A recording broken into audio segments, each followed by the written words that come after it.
صديقاتي أصدقائي مساء سعيد.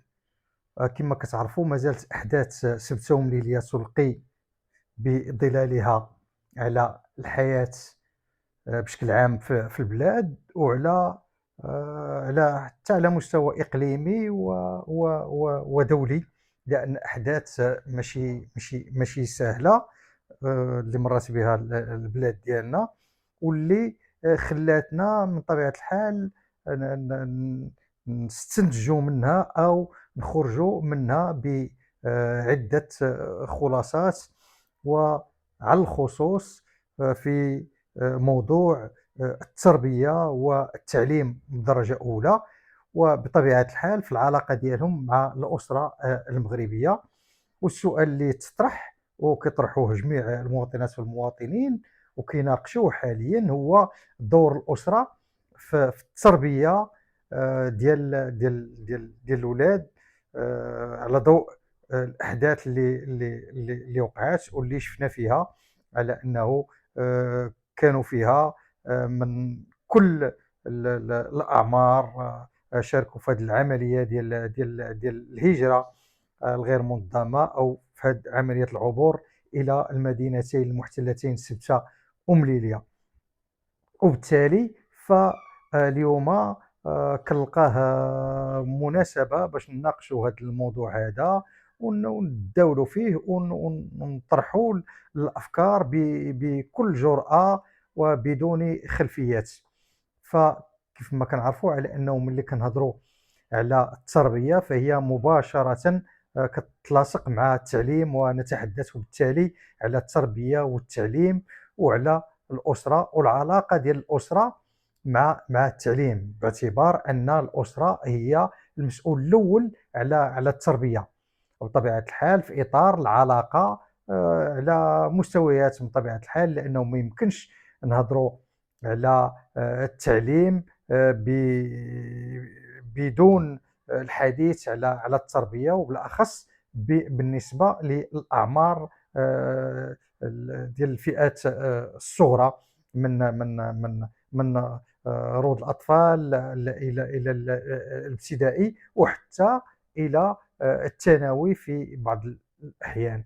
وكيبقى دائما الدور ديال الأسرة حاضر ومطلوب في العملية التعليمية من البداية ديالها إلى نهايتها. إذن المشكل اللي مطروح على مستوى التربية، وهنا كاين كيف كنقولوا تبادل الاتهامات بين قوسين. فالأسرة تتهم أسرة التعليم، وأسرة التعليم تتهم الأسرة، كل من جهته كيتهم الآخر بالتقصير في العمل ديالو. حنا ماشي هذا هو الموضوع ديال الرئيسي. الموضوع ديالنا هو التعليم بدرجة أولى وعلى المستوى الكبير، باعتبار أن الأغلبية ديال اللي كانوا شاركوا في هذه العملية ديال الهجرة هما جزء كبير منهم أو عدد كبير منهم هما راشدين، والقاصرون كانوا أقلية، وكان عدد كبير منهم حتى هو مصحوب ببعض أفراد الأسرة ديالو.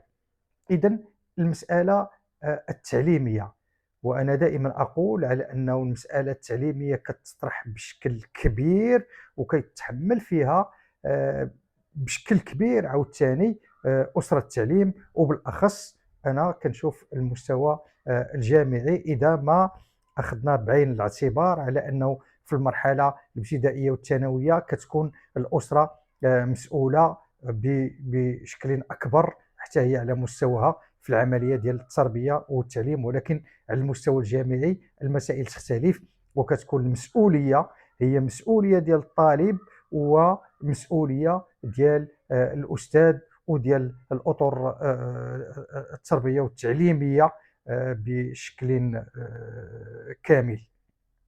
هنا غادي نشوفوا غادي ن- ن-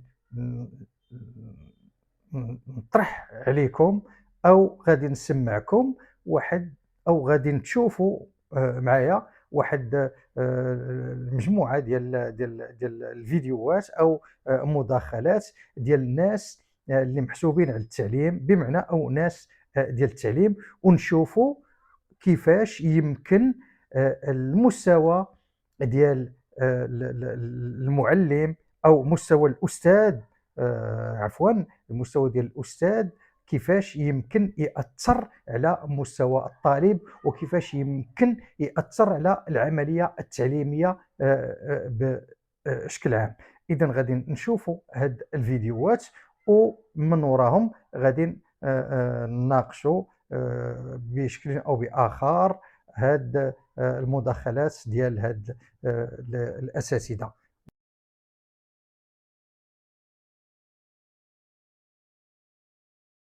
المرأة اللي كانت صقعة هي تابعة، ما كاينش يتابع أكثر منها. الشيء المرأة اللي كانت صقعة عاد دخل قبل ما تدوي معاك تقول جاي دي معاك البوطة، جاي نزل معاك هذه، ما عمرها ما تلقاك وتقول لك بخير. ديما مع الدخل رخص ديما تايخ، هو داك الشيء ديال في الدار ما يبقى حتى حاجة. تقول لك عمرها تقول ما كاينش السكر، عمرها كذا، ما كاين حتى حاجة في الدار، الثلاجة خاوية، حتى كتخوى تقولها. ما كاينش شي تابع أكثر من هذه. وكثر كان جامع عليك الرامة كل شيء مجموع، كتولي كاين شي تابع اكثر من هذا الشيء. دخول خاص تخرج خاص. في احدى المرات اتصل بي واحد السيد، الو السلام عليكم. وعليكم السلام استاذ ياسين العمري. ايه مرحبا، الله يجزيك بخير، مدير مؤسسه كذا كذا كذا، متشرفين، مرحبا خير ان شاء الله. راه قدامي السيره الذاتيه ديالك. قلت ليه ما عقلتش على راسي اني عطيتها لك. قال لي لا، راه بلغتني من واحد الجهه اخرى. قلت لي الله يخلي حالتنا مستوره، خير شنو اسمه؟ قال لي ودي راه خصني استاذ يعني البروفيل ديالك انت، واش تجي دير معنا مقابله وكذا. قلت لي مرحبا. مشيت درت معاه لونتروتيان، اذكر هذا جيدا، يوم الجمعه الساعه 10 صباحا. ما خرجت من عنده حتى الساعه 12 بالضبط، ما تنساش ليا، ساعتين المكان اونتروتيان، واخا نكون غنولي بي دي جي ديال لوسيبي. دوزت في المقابله ما هو تقني ومهني 20 دقيقه، من 10 ل 10 وثلث، من 10 وثلث حتى ل 12. اسمعني مزيان، وحنا كنتناقشوا على اللحيه ديالي من 10 وثلث ل 12. حنا كنتناقشوا على اللحيه ديالي. قال لي بحال بهذا لو جيست ديال اللحيه كذا. قلت له واش قصيره، واش نزيد نطولها مزيان؟ اذا كنعرفوا جميع الوضعيه ديال التعليم الجامعي في بلادنا، على التعليم عموما، ولكن على الخصوص التعليم الجامعي، بالنظر لداكشي اللي اشرنا ليه، وهو ان كاينه مسؤوليه هنايا ديال الطالب وديال الاستاذ، والاسره بشكل او باخر كتولي خارج العمليه، وان كانت كتبقى دائما في داخلها على مستوى مادي بدرجه اولى، ولكن على مستوى التوجيه وهذاك الشيء كتكون خرجات من العمليه. اذا كيدخل الدور ديال الاستاذ، والدور ديال الكفاءه ديال الاستاذ، والمؤهلات ديال الاستاذ هي اللي كتحسم في مصير الطالب، وكتحسم في مصير العمليه التعليميه بشكل عام. السنوات الاخيره كيف قلنا عرف القطاع التعليم العالي واحد التدهور مقلق جدا، اللي عرفناه في العمليات اللي سموها المغاربه الفرقشيه ديال التعليم، وشفنا قضايا ديال الجنس مقابل النقاط، شفنا الزبونيه، شفنا المحسوبيه، شفنا اشياء كثيره اللي كتخلينا نخافوا على مصير اولادنا، وكنخافوا على مصير بلادنا، وكنتحملوا جميع المسؤوليه، ولكن المسؤوليه الكبيره كتحملها الجامعه وكيتحملها الاستاذ. اذا كيف لاحظنا على انه على مستوى المواضيع وعلى مستوى التخصصات، على انه كنلقاو استاذ جامعي يتكون او عنده تخصص معين، ولكن مع كامل الاسف لا يبدع فيه، بل لا يقوم بواجبه فيه، فكيخلي الماده او العلوم اللي هو تكون فيها وكيمشي يقلب على مواضيع اخرى، اما لان فيها ربح او لانه كيخرج من التعليم وكيمشي يمارس المعتقدات ديالو السياسيه والدينيه، كيمارسها في الجامعه وكيمارسها على الطلبه ديالو، وربما يفرضها ويفرض شروطه من اجل نجاح طالب او طالبه.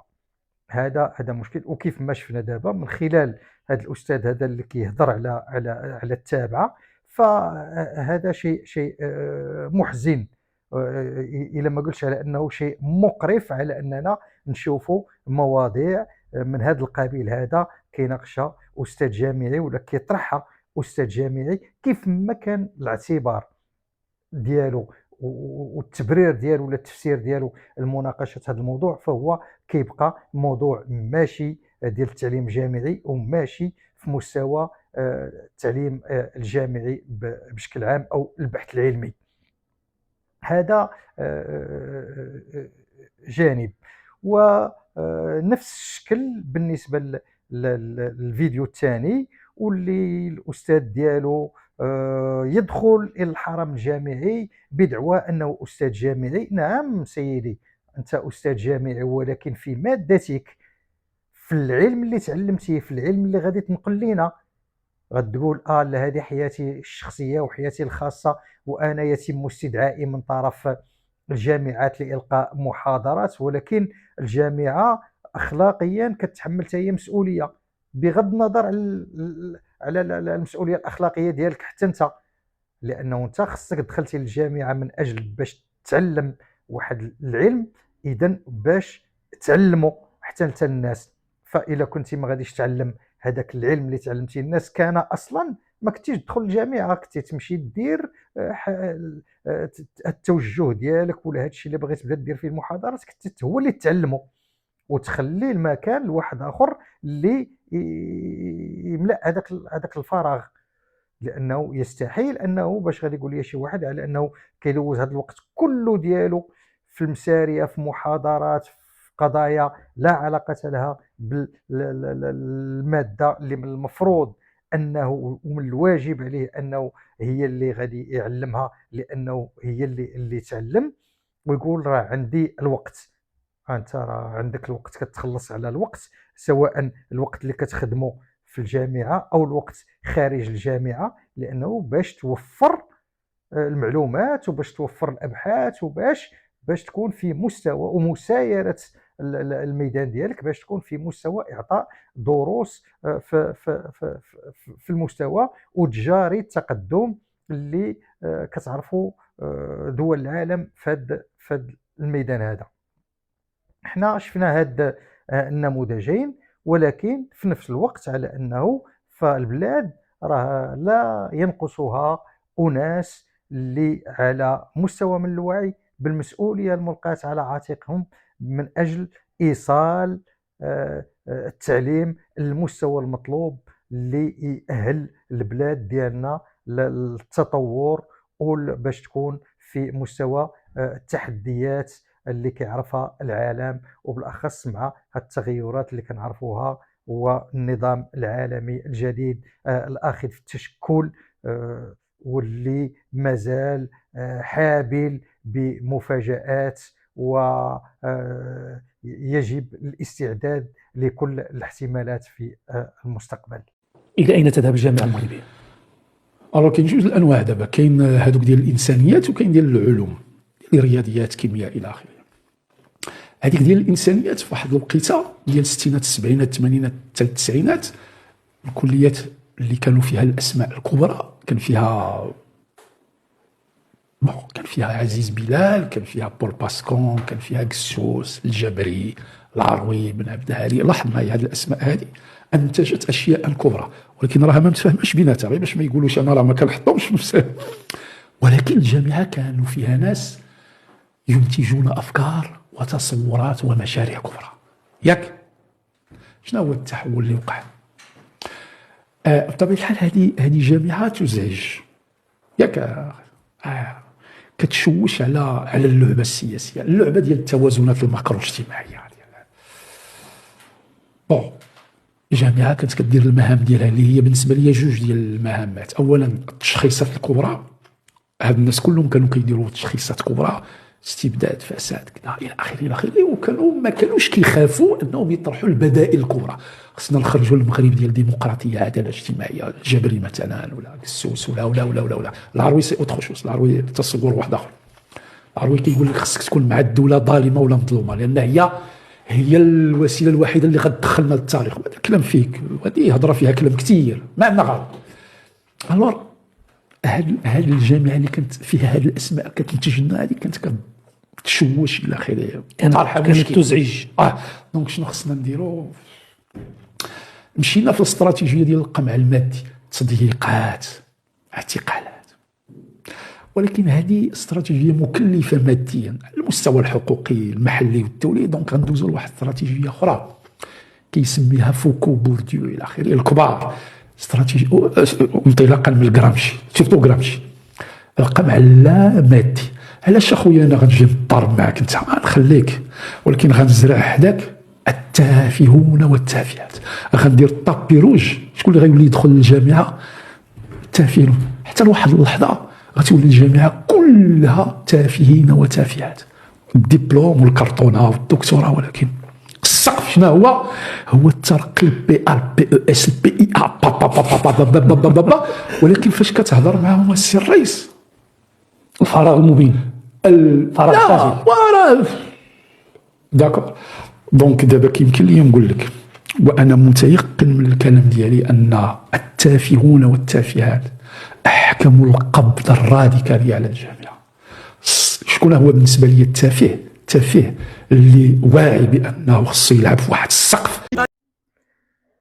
بالنسبه لهذه المداخله الثالثه او هذا الفيديو الثالث، فما عنديش ما نضيف ليه، لان الحوار او الندوه اللي تم تنظيمها من اجل مناقشه الوضع التعليمي العالي ووضعيه الجامعه المغربيه، فما عنديش ما نضيف فيه، ولست مؤهلا بطبيعة الحال، وهذا يجب الاعتراف به، لست مؤهلا لأن أكون أمام الأستاذ الجليل ليوضح الأمور بشكل لا لبس فيه. أبين على أنه هذا التردي هذا اللي وصلنا ليه فهو كان مبيتا كيف كنقولوا، ولم يأتي بشكل طبيعي، بل كان مخدوما وكان مخطط له، لأن الجامعة كانت دائما تشكل هذاك الحصن المنيع وهذاك القلعة ديال العلم وديال المعرفة وديال حماية المكتسبات الشعبية والوطنية. وكانت هي لا بيبينيير، أي المشتل اللي كيعطينا المفكرين وكيعطينا رجال الدولة والأطر القادرة على تسيير كل مؤسسات البلاد بعد خروج فرنسا والاستعمار الفرنسي في 56. إذن فكان أن الجامعة أصبحت في نظر البعض تشكل خطر على النظام الحاكم، وبالتالي كان من المفروض بالنسبة للدولة وبالنسبة للنظام السياسي أنها تحط لوقف هذا الزحف ديال الوعي الشعبي وهذا التطور اللي اعتبروه على أنه يناهض التوجه ديال السياسة ديال الدولة. وكان هذا فهم خاطئ، لأنه من بعد تبين على أنه الخطر الحقيقي هو الذي يشكله الجهل، وهو الذي يشكله الابتعاد عن البحث العلمي الجاد وعن استخدام الفكر وتوظيف العقل في حل المشاكل الاجتماعية والاقتصادية والسياسية.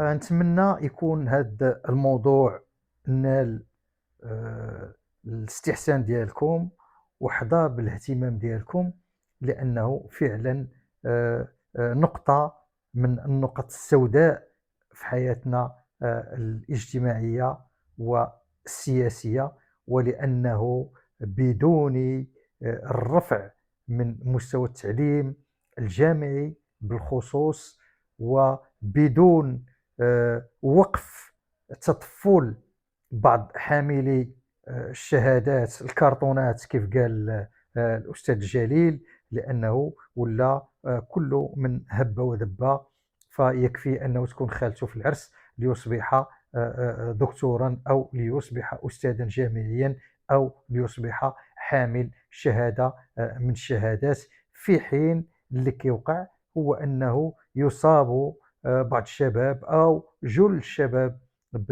بالإحباط، وهذا الإحباط من طبيعة الحال هو الذي يولد هذا النوع من التذمر، وهذا النوع اللي من الانحلال الأخلاقي بدرجة أولى والفساد، وبالتالي فكيولي الكل يبحث على الربح، لا تهمه الطريقة أو السبيل أو الأداة للوصول إلى درجة أو مكانة اجتماعية، لأنه مبقاش العلم هو العلم والأخلاق والتربية هي المقياس، ولكن ولا البورتموني ولا الحساب البنكي هو المقياس ديال النجاح. شكرا وليلة سعيدة.